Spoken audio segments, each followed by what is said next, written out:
avec MG Corse vous a présenté l'agenda. MG Corse, santé, prévoyance.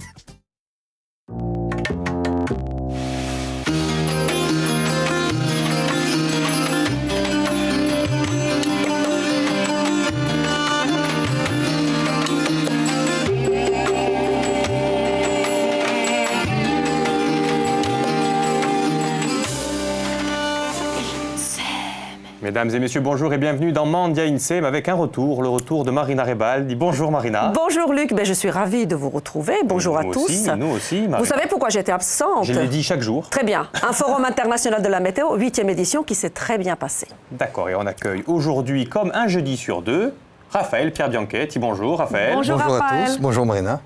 Président des sommeliers de Corse, on rappelle en quelques mots la différence entre un sommelier et un œnologue. Raphaël, si vous le voulez bien. Oui, c'est toujours nécessaire. Le sommelier exerce au sein d'un restaurant, l'œnologue, lui, au sein d'une cave viticole. Donc l'un fait le vin, l'autre le déguste et le conseille. Donc il ne le goûte pas de la même manière, avec le même objectif en tout cas. Un œnologue, il goûte le vin pour l'améliorer, si j'ai bien compris, Voilà. pour dire là ça va pas, ça va. Et un sommelier, lui par contre, c'est plutôt pour faire un accord avec les mets. Tout à fait. Est-ce que j'ai bien résumé Tous les votre... deux ont des compétences pour déguster les vins, mais pas dans le même objectif. Alors aujourd'hui, Marina, vous le savez, vous êtes toute contente d'avoir Oui. remarqué, on va apprendre à déguster un vin, parce qu'on le déguste avant, on le consomme avec modération, bien sûr. Alors, que faut-il faire? Allez-y, c'est à vous maintenant, on vous regarde. Alors, Donnez-nous quelques leçons. Alors, d'abord, il faut savoir que le vin, avant de déguster un vin, il faut de bonnes prédispositions. Donc, il est important de ne pas être enrhumé, par exemple, de ne pas être malade, d'avoir une bonne luminosité, une bonne lumière, comme ici sur le plateau, par exemple. C'est quoi une bonne lumière? Oui, c'est Une lumière naturelle, une lumière blanche, voilà, D'accord. avec un fond blanc, si possible, également, pour bien distinguer les couleurs. Voilà, il faut donc essayer de rassembler, pas de parfums et d'odeurs trop fortes et trop présentes. On évite de se parfumer, par exemple, le jour d'une dégustation, quand on est professionnel. Voilà, donc il y a une bonne prédisposition à la base. Et puis ensuite, le vin se déguste en 3 phases. Il y a aussi une température aussi, non, qui est La importante température aussi, de service. j'imagine. Le verre adapté. Le verre aussi, oui. le verre aussi. D'ailleurs, Mais la température, il faut que ça soit quoi dites alors, la température idéale, ce serait aux alentours chambrée, ce qu'on appelle chambrée, c'est-à-dire ce qu'on avait avant dans une pièce normale, c'est-à-dire 18 degrés à peu près, 16, 18 degrés, ça peut être, voilà, quel que soit le vin d'ailleurs. On est propre, donc ça veut dire qu'on ne sent pas mauvais, mais on ne sent pas trop bon non plus. On est dans une température 18 degrés, la lumière extérieure, on n'est pas enrhumé, donc là, tout est bon pour qu'on puisse faire une bonne dégustation de vin. Et ensuite, comme disait Marina, il faut du bon matos, c'est ça, Ah oui, Marina? oui, c'est ça, un verre adapté, c'est très important. Alors là, vous avez 3 sortes de verres d'ailleurs. Alors, un verre à pied, d'abord, avant toute chose, ça c'est important, pour éloigner le maximum la main d'ailleurs du calice, du nez aussi, pour éviter de transporter là encore des odeurs, des parfums. Et de chauffer aussi. Et de chauffer. Le calice, c'est ça, hein, on est Oui, d'accord, tout à fait, hein. oui, Le oui. calice, c'est ça. Voilà. Et le pied, c'est ça. Alors, je vous ai apporté, Oui. quand même un petit outil Ah qui oui, est juste qu'est-ce que c'est, ça pour le montrer. Ça s'appelle un taste-vin et c'était utilisé dans le temps pour déguster les vins. Donc, c'est une petite coupelle en métal qu'on tient comme ça, en effet. Et, On dirait un objet religieux. Ben oui, Ou un ça cendrier. trouve oui. Ou un cendrier. Aussi. De plage. Voilà. En tout cas, aujourd'hui, ce n'est plus utilisé. Ce n'est plus utilisé aujourd'hui. Voilà. D'accord. Alors, Parce que là, oui, partons, je vous en prie. Donc là, par contre, chose importante, pourquoi ne voit-on pas la bouteille de vin? Pourquoi y a-t-il un point d'interrogation? Comment ça s'appelle d'ailleurs alors, bon, on a tout simplement chaussette. enfilé une chaussette. Une chaussette, Marina, Une vous chaussette. savez. Oui. D'accord. Moi, j'ai fait voilà. mes cours déjà, vous savez, je triche. J'ai l'impression. On a tout simplement enfilé une chaussette pour masquer l'étiquette et ne pas avoir d'a priori sur le vin qu'on va déguster. C'est ce qu'on appelle une dégustation à l'aveugle. D'accord. Voilà. Donc je vous propose de commencer par un vin blanc. Ah, si vous voulez. On va déguster ensemble. Alors il y a mon petit crachoir, outil oui. nécessaire toujours pour la Ne pas dégustation. être sous.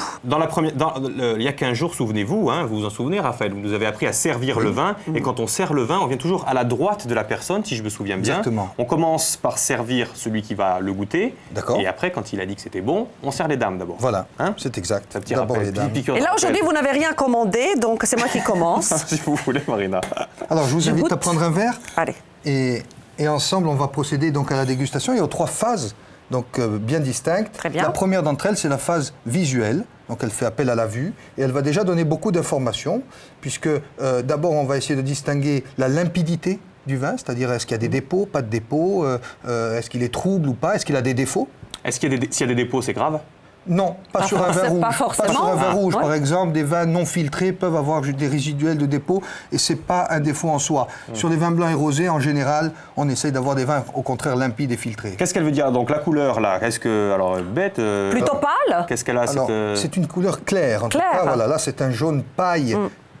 Même très pâle, hein, en Très effet. pâle. C'est voilà, ce qu'on appelle un jaune paille. Mais avant même de qualifier la couleur, on a cet aspect donc, de limpidité et également de densité du vin. L'épaisseur qui est essentiellement due à l'alcool, à la teneur en alcool, et qui va se voir C'est là qu'on à regarde les- l'épaisseur voilà, sur les les parois. jambes, sur les parois du verre. Parce que Marina, c'est-à-dire. Voilà, en tournant un petit peu le verre comme ça et en diffusant le vin sur les parois du verre, en le remettant à la verticale, on aperçoit des larmes Voilà. ou des jambes. Et qu'est-ce qui signifie? Qui signifie qu'il est assez dense, Il est assez assez- épais, et ça c'est certainement la teneur en alcool qui va le engendrer. Alors plus les jambes seront épaisses, amples et lentes le long du verre, plus il y aura une teneur en alcool. Une question, Raphaël. J'ai lu dans un magazine que si on regarde la vitesse à laquelle les larmes descendent, on peut à peu près donner l'âge du vin. Est-ce que c'est vrai ou c'est juste une histoire comme ça? Moi j'aurais dit le degré alcoolique, pas l'âge. Ah, voyez, donc c'est le deux. On oui. peut. Alors l'âge. Jetez ce bouquin, Marina. et vous serez à faire le bouquin. Non, mais- L'âge, c'est intéressant ce que vous dites, parce que justement, à travers l'examen des reflets du vin, sur la surface du vin, tout près du disque, hein, on va avoir parfois des reflets. Alors, sur un vin blanc, des reflets verts signifieraient justement qu'on a un vin jeune. Jeune, Donc, oui. on a une indication sur l'âge du vin. On pourrait avoir des reflets ambrés qui signifieraient que le vin est assez évolué, âgé. En tout hein. cas, pas avec les larmes. Hein. C'est pas, Pas avec les c'est larmes, pas ça non. qui va me permettre de connaître son âge. Donc une fois Voilà. qu'on a bien observé son vin, qu'on a vu ses larmes, là le mien il pleure, hein, c'est le moins qu'on puisse dire. Qu'est-ce Ouais. que la deuxième phase? Alors, la deuxième phase, c'est la phase olfactive. Olfactive. Qui s'appelle au nez. Oui. Et elle est, je dirais, en deux parties. La première, c'est ce qu'on appelle le premier nez. Donc, on va avoir une impression, tout simplement en portant une première fois le nez près du verre. C'est pas la peine de toucher, c'est pas la peine de toucher. Non, Hein. pas la peine de toucher, mais pas non plus. Il ne faut pas rester trop longtemps le nez dans le verre. On a une sensation D'ivresse. oui, et puis enfin, c'est pas nécessaire. Quoi. Il faut par D'accord. petite touche, par petite D'accord. dose. Un Voilà. petit bout de nez, on met un petit Voilà. bout de nez, hop, Et- premier nez. Et donc un Qui premier nous dit nez quoi qui va nous donner une impression d'abord sur l'intensité des arômes. Est-ce que ce sont des arômes très intenses ou presque inexistants? On va essayer de juger tout ça. Et puis sur la qualité du premier nez, c'est-à-dire du parfum qui domine, de l'arôme qui domine. Alors vous le savez, il y a plusieurs familles d'arômes. Combien il y a de familles d'arômes? Ah oui, Il y en a- ça, c'est il y en a- Il y en a intéressant. une dizaine. Ça va de Il y a 10 l'arôme. familles. Oui, ça va le fruit, par exemple, qui est lui-même avec des sous-parties Des sous-arômes. Donc il y a 10 grandes familles et après Voilà. dans chaque grande famille il y a des sous-arômes, il y a des sous-arômes. ouais, des Ce qui fait un sous-familles. total de combien? Il y a une dizaine de familles. Une dizaine de familles. Il faut remercier Et de en m'avoir temps- posé la question. Arrête d'insister, t'es lourd. Quand on a préparé l'émission, je disais combien arrive-t-on à reconnaître d'arômes quand on est un bon sommelier? Et Une Raphaël dizaine me disait Je disais à peu près. 189. Vous disiez, ouais, 189. Non, mais Donc, beaucoup plus. L'homme peut en...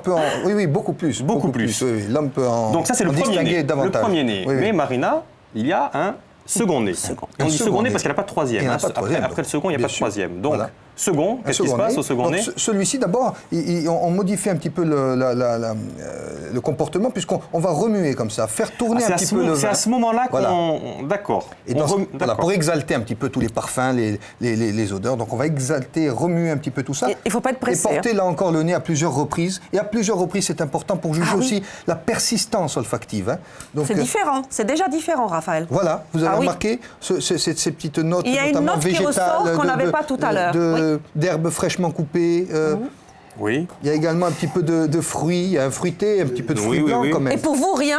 Non, moi, il y a beaucoup de choses, mais effectivement, je n'arrive pas à définir les odeurs qui proviennent dans mon nez. Effectivement, j'ai des Bon, difficultés. hein. c'est un entraînement aussi. à- Une fois qu'on a senti et qu'on a regardé, donc j'imagine qu'on peut le goûter enfin. Voilà, ou- on arrive à la D'accord. troisième phase. On va y arriver, D'accord. soyez patients. Et justement, donc, la troisième phase, c'est l'aspect gustatif. Ah. Et donc, là, je peux pas faire les deux en même temps. hein. Donc, je vous invite à le faire pendant que je parle. Alors. Et on va mettre une toute petite dose de vin dans la bouche et on va le garder quelques instants, bien le malaxer en bouche. Eh ben, montrez-nous ce qu'il Je vais faut essayer de le faire. faire, Enfin, alors je ne pourrais pas faites-le. vous expliquer Eh ben non, pendant mais- ce temps, peut-être que...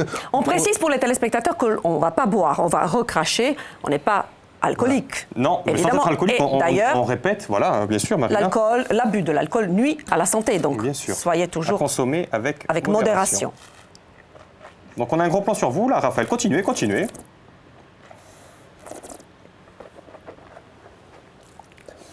Je me suis trompée, Voilà. j'ai bu. Je- Je n'ai pas fait exprès.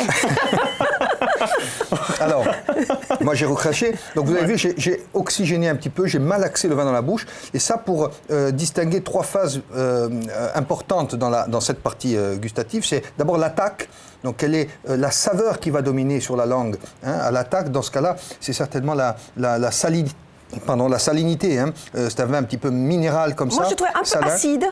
Il y a une acidité, bien sûr. Je peux utiliser le mot, Bien l'acidité. sûr. C'est un vin jeune qui est vif Oui. dès qu'il rentre. Ouais. Donc ça, ce Bon, sont les ça, de toute premières... façon, les téléspectateurs ne sont pas obligés de le savoir. Mais alors, donc, Oui. est-ce que on le fait passer où, le vin? On le fait Alors, passer sur la langue, au sur- palais, sur les gencives, sous la langue, de partout. De partout, Il va il faut d'ailleurs qu'il tout fasse doucement toute la se bouche. réchauffer. On va C'est un bain l'oxygéner. de bouche au vin. C'est un... Non, ouais, c'est ça. C'est un bain de bouche. Oui, en quelque sorte, Bah oui. de manière à ce qu'il augmente un petit peu d'ailleurs sa température et qu'on exalte au maximum toutes les saveurs, tous les arômes. Il y a même les arômes rétro-olfactifs qui vont remonter dans la narine d'ailleurs. Et voilà. Et ensuite, quand on a recraché ou avalé comme Marina, J'écoute. eh bien, on va essayer de juger aussi sa longueur en bouche. Voilà. Sa persistance Ah oui. aromatique. Là, il faut que je D'accord. goûte une deuxième Voilà. fois. Donc là, parce c'était que... avec du vin blanc. Pouvons-nous faire... Parce Bien que vous sûr. avez amené plusieurs sortes de vins quand même, Raphaël. Ça, c'est un verre à blanc ou c'est un verre... C'est un verre Inao traditionnel, très adapté pour la dégustation, assez large à la base et qui se resserre en haut. en sortie. Voilà. En haut du calice. Et alors celui-ci, donc ça c'est d'autres, Alors, mais c'est tout à fait c'est la même chose. Ça, quoi. c'est des verres aussi similaires, qui ne portent pas le même nom, mais qui ont les mêmes caractéristiques. Et avant que vous ne serviez, vous avez amené des verres comme ça, des verres noirs. Ils servent à quoi Oui. ces verres noirs? Dites-moi. Alors, le verre noir, c'est utilisé, c'est assez rarement, c'est vraiment pour accentuer ce côté de dégustation à l'aveugle, où là, on déguste carrément sans savoir la couleur du vin. Et c'est trompeur, je mets... Marina au défi. Ah oui, tout dégustateur au défi de sentir parfois quelques vins et à travers les arômes d'essayer ne serait-ce que retrouver la couleur du vin. Et c'est jamais très C'est facile. un Il faut métier, être- c'est oui. un métier, respect. Voilà, C'est donc vrai, c'est c'est pas des facile. verres, des verres qui sont utilisés essentiellement pour travailler sur l'olfact et Oui, sur parce les que arômes. du coup, on saute la phase Une des étapes. visuelle. Hein, on Absolument. saute l'étape visuelle. Absolument. Alors allez-y, servez-nous du rouge, Alors, un je petit vous en peu- prie. Un petit peu de rouge, on peut refaire brièvement peut-être les trois étapes. Parce que, est-ce que tous les vins se goûtent de la même façon, Raphaël? Est-ce qu'on goûte un vin blanc comme un vin rouge? Dites-moi. Alors, oui, puisqu'ils Oui. font appel au même sens, hein, mais avec quand même une petite différence pour les champagnes ou les vins, pardon, je ne sais pas si j'ai fait une marque ou pas, mais enfin les vins mousseux, les vins pétillants et les vins effervescents, on va rajouter un jugement sur son perlage, c'est-à-dire sur les petites bulles qu'on essaiera de caractériser aussi. C'est quoi un grand vin, Raphaël, en quelques mots? Puis vous aurez quelque chose à dire, vous, sur... Ah, oui. Est-ce qu'en Corse, on peut avoir des grands vins? Écoutez, moi, je trouve que En tant que il n'y a pas que spécialiste moi. météo. Oui, Oui. on a un climat idéal. Vous n'allez pas me contredire. On a un Absolument. climat idéal avec des bonnes expositions au sud-sud-est et un climat tempéré avec des gelées rares. En tout cas, le moins 10, moins 15 peut être très dangereux pour le vin. Et puis on a nous nos brises marines et les brises de terre également qui sont idéales pour un bon vin,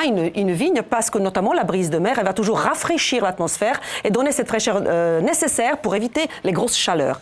Ai-je raison? Absolument. Elle a raison, mais alors donc qu'est-ce que c'est un grand vin, alors, Raphaël? C'est quoi un grand vin? Ça peut être très subjectif. Ça peut être un vin cher, ça peut être un vin différent qui ne ressemble à aucun autre, ça peut être un vin d'un grand moment, lié à un grand moment. Un grand vin, pour ma part, c'est un vin qui répond à tous les critères gustatifs, c'est-à-dire à la fois persistant, complexe, intense, voilà, et puis adapté au moment et adapté au plat qui l'accompagne.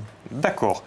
J'ai goûté je ne sais le pas combien rouge. il me reste d'émission, là. Il reste 1 minute ou reste quelques secondes? Dites-moi, j'ai plus d'informations. Moi, j'ai goûté le rouge, Luc. 1 minute encore, donc il Excellent. nous reste 1 minute. Alors donc on le goûte de la même façon, hein, comme De vous la même dites. façon. Qu'est-ce qu'il a de particulier? Donc celui-ci, admettons, là sur la couleur, qu'est-ce qu'on peut- Splendide. Alors il est rouge, Luc. Rubis. Celui-ci est rouge. Rubis. On peut dire que c'est un rouge rubis. Brillant même, hein, un petit Ah peu. ouais, splendide. Voilà, qui laisse transparaître la couleur. C'est un vin clair et voilà, donc sur sa robe, rubis clair. Il faut le faire à chaque fois parce que vous savez, des fois on se dit, bon, c'est pas un vin qui nécessite pas grand-chose, donc on le verse et on le boit. Non, il faut faire à chaque fois ça, quand même, sur chaque vin. On doit boire, c'est une bonne question, on doit boire comme on aime. Hein, il faut, aimer Ah. le Il faut vin se faire simplement plaisir. et ne pas forcément Ouais. passer par toutes ces étapes, ça doit rester un plaisir. Oui. D'accord, donc vous-même, quand vous ne passez pas par toutes ces étapes. J'ai une météo à Par faire. défaut. Salut. Par contre, vous nous ramenez le verre après la Oui, météo, tout de hein. suite, bien sûr. Bon, merci à vous de tout cas de nous avoir suivis. Je suis sûr que désormais vous serez incollable sur la dégustation du vin. Raphaël, on se retrouve dans 15 jours. Dans Ça a été 15 un jours. plaisir, comme d'habitude. Réciproquement. Et puis nous, on se retrouve dans 5 petites minutes pour Prix Mindset. Je compte sur vous à tout de suite. À la vôtre, Raphaël. Santé.